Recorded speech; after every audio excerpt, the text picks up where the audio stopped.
Hello and welcome all to my channel soil seed and gardening.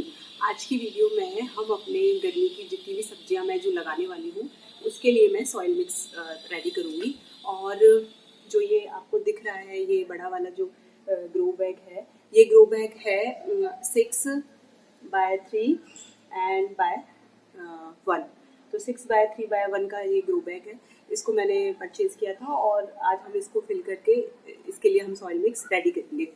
इसके लिए जो ये कोकोपीट है उसको पहले हम अच्छे से वॉश कर लेंगे।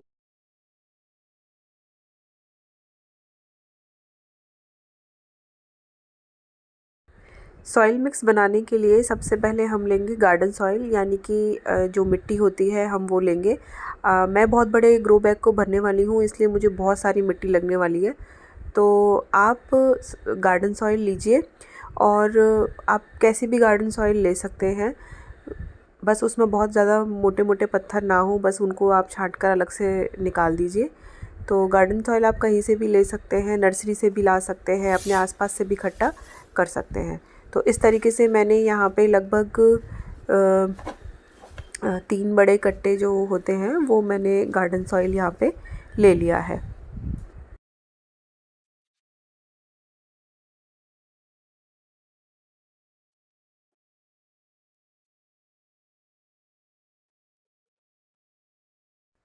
तो मिट्टी डालने के बाद बारी आती है खाद की। तो अब हम इसमें मिलाएंगे खाद। तो ये मैंने यहाँ मिट्टी में मिलाया है वर्मी कंपोस्ट। तो जितनी मैंने यहाँ मिट्टी ली थी उतना ही मैंने वर्मी कंपोस्ट मिलाया है, यानी कि कॉम्बिनेशन ऑफ कंपोस्ट मिलाना है।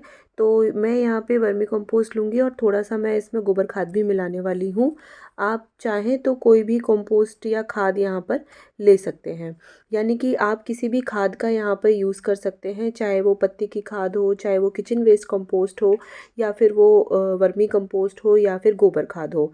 तो ये हमें जितनी हमने मिट्टी ली है उतनी ही हमें यहाँ पे खाद डालनी है, चाहे आप अकेली खाद डालें या फिर खाद का पूरा एक कॉम्बिनेशन यहाँ पे डालें।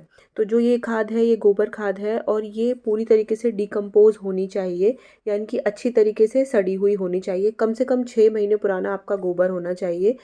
तो जब गोबर हो जाए, तो ताज़ी गोबर हम यहाँ पे यूज़ नहीं करते हैं, क्योंकि जब तक वो अच्छी तरीके से सड़ता नहीं है तो वो केवल गोबर रहता है और सड़ने के बाद में ही वो अच्छे से खाद में कन्वर्ट होता है। अब नेक्स्ट मिलाएंगे हम इसमें रेत। जो रेत होता है, यानी कि जो सैंड होता है, वो मिट्टी को भुरभुरा बनाता है, यानी कि जो मिट्टी में डेंसिटी होती है वो उसे कम करता है। यहाँ पे हम कोकोपीट और रेत दोनों का कॉम्बिनेशन लेंगे। आप चाहें तो कोकोपीट भी ले सकते हैं पूरा का पूरा, क्योंकि जो कोकोपीट होता है वो बहुत लाइट वेट होता है और गर्मियों में जो वेजिटेबल्स होती हैं उनको उनके लिए बहुत ही, यानी कि उनको उनको मॉइस्चर होल्ड करता रहता है, तो गर्मियों की सब्जियों के लिए वो बहुत अच्छा होता है।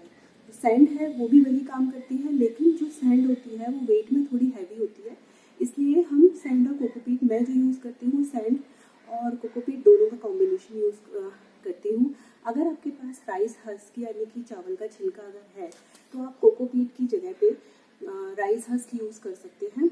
राइस हस्क कंपैरेटिवली बहुत ज़्यादा चीप भी रहता है कोकोपीट से, और कोकोपीट के जितना ही काम करता है, जबकि जब वो लास्ट में गलता है तो वो एक एक्स्ट्रा जो न्यूट्रिएंट है वो भी जो प्लांट को देता है, यानी कि वो पूरी तरीके से डिकम्पोज हो जाता है। मेरे पास यहाँ पे राइस हस्क है नहीं, तो मैं अब जो मिट्टी तैयार कर रही हूँ उसमें मिलाऊंगी कोकोपीट और रेत। तो रेत में जो कोकोपीट और रेत है वो दोनों बराबर बराबर मिलाने वाली हूँ, और जितनी मैंने मिट्टी ली है उतनी ही मैंने यहाँ पे खाद ली है, और उतनी ही मैं यहाँ पे रेत और कोकोपीट का कॉम्बिनेशन जो है वो यूज़ करने वाली हूँ।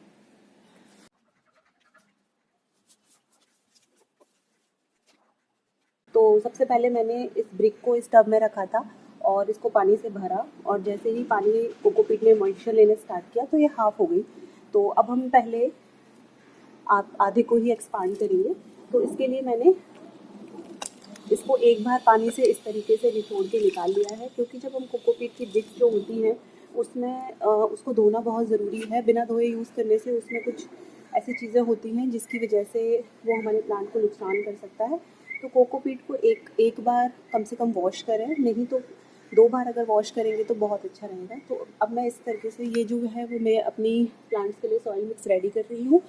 तो अब इस कोकोपीट को पानी में से इस तरीके से निकाल के मैं इसमें मिला दूँगी। तो कोकोपीट को यूज़ करने से पहले उसे अच्छी तरह से वॉश करना बहुत ज़रूरी है।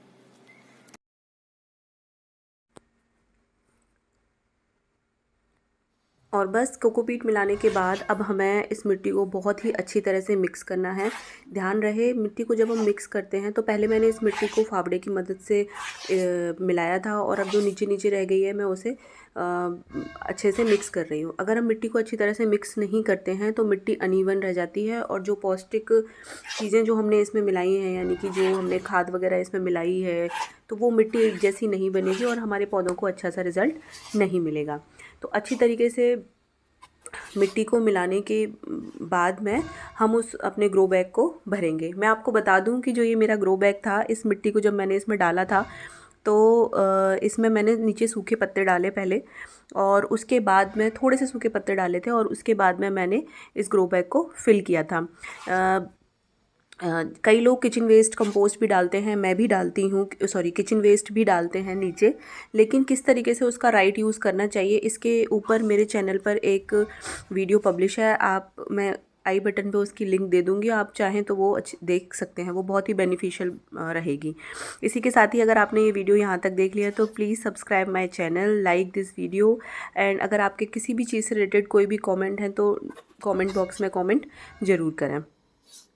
अब हमारी मिट्टी ऑलमोस्ट रेडी है, और अब हम इसको भरेंगे अपने ग्रो बैग में। और ग्रो बैग में भरने के बाद मैं आपको बताऊंगी कि मैं इसमें और क्या चीज़ें ऐड करती हूँ, ताकि जो मेरी वेजिटेबल्स हैं उनका जो रिज़ल्ट है वो बहुत ही अच्छा आए। तो चलिए अब भर लेते हैं अपने ग्रो बैग को बहुत जल्दी जल्दी। तो हालांकि ये वीडियो में दिख रहा है इतना जल्दी, लेकिन बहुत ही टाइम टेकिंग था। तो अब मैं इसमें मिला रही हूँ नीम खली। जब हम ग्रो बैग्स को भरते हैं तो उसमें मैं एक लेयर के बाद हमेशा उसमें नीम खली मिलाती हूँ, ताकि नीम खली का रिज़ल्ट इतना अच्छा होता है कि बाद में आपके पौधों पे कीड़े बहुत कम लगते हैं। ये है मस्टर्ड केड यानी कि सरसों की खल। इसका पाउडर भी आप डाल सकते हैं, या फिर आप चाहें तो मेरी तरह इसके जो छोटे छोटे टुकड़े करके आप इसमें इस एक लेयर में डाल सकते हैं।